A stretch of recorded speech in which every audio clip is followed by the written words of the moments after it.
This episode of The Young Turks is brought to you by Thrillist.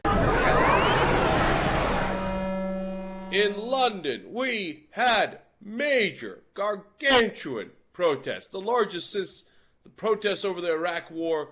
I have seen 250,000 people as a number. I've seen 400,000. I've seen 500,000. Huge, enormous protests in London. People from all over the UK streaming in to take part in the anti-cut marches. Okay, now why are they marching? What is being cut? First of all, 50,000 jobs have already been cut. There's a threat of 170,000 council job losses coming. Also 50,000 elsewhere in the public sector. 20 billion pounds being cut possibly from the NHS. When you look at the overall numbers, you've got 80 billion pounds, that's $130 billion of public spending cuts proposed by Prime Minister David Cameron. You've got 500,000 public sector jobs likely lost by the end of all of this, including, here's some other cuts, $28.5 billion axed from welfare payments, and the pension age raised to 66 by 2010. So that is a lot of cuts, and that is a lot of jobs lost. And that is why people are mad. You've got teachers, you've got different public sector workers, but you've also got students, and you've also got people who are sympathetic to this pouring in from all over the UK to take part in those protests over the weekend. And it's an interesting example of how to fight back. Look, we got a little bit of that here in Wisconsin, in the United States.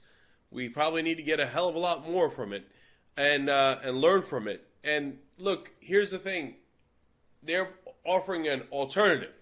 You know, it's like those U.S. uncut protests that went into the banks with the signs that said, "We found the money." Okay, the money is in the banks, and a lot of these people are pointing out, hey, you know what? We bailed out the banks, not just in the United States, but also in the UK, to the tune of billions of dollars. And at least in the UK, there's actually been slight tax increases, okay? Of course, in the US, we're in a much worse situation. We've got all those cuts coming, but instead of tax increases so that it's shared sacrifice, we've had tax cuts. The top 2% had their taxes cut again by hundreds of billions of dollars. And then they turn around and go, oh, we had to cut education. We had to cut the teachers. We had to cut the unions. We had to cut the middle class. Man, our protests in the U.S. should be much larger than the ones in the UK. But people are beginning to wake up. You saw that in Wisconsin, and you're seeing it in Ohio and Michigan and some of the other Midwestern states. But we got a lot of catching up to do to the UK, and it was refreshing to see the strength of those protests in the United Kingdom. And we'll see if they wind up having an effect on the government. We'll see if they can wind up preventing some of those cuts, or maybe at some point overturning the government and saying this is not the right path. The right path is for actual shared sacrifice. We're going to make some cuts. We also need those bankers and some of the richest people in the country to chip in as well, and also corporations. And by the way, here in the U.S., the amount that the corporations have been paying in taxes as percentage of the rest of us has been incredibly shrunk. It used to be just a couple of decades ago that 30% of the taxes raised in the country came from corporations, corporate taxes. Now that number is down to 6%. Gee, I wonder how that happened. Here's how it happened.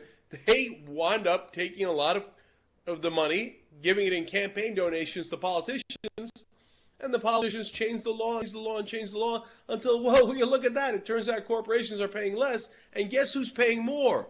You. That money's got to come from somewhere. We need revenue to run the government, right? You got to have the police, you got to have the firemen. I think you got to have the teachers, although now that's becoming less and less certain as they keep teachers.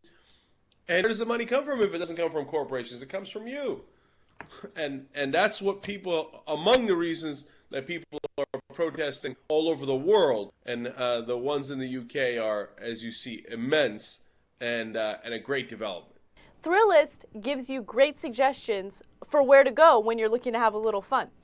Best new bars, restaurants, events, services, anything that you're looking for, Thrillist has it. You sign up through Thrillist.com/TYT.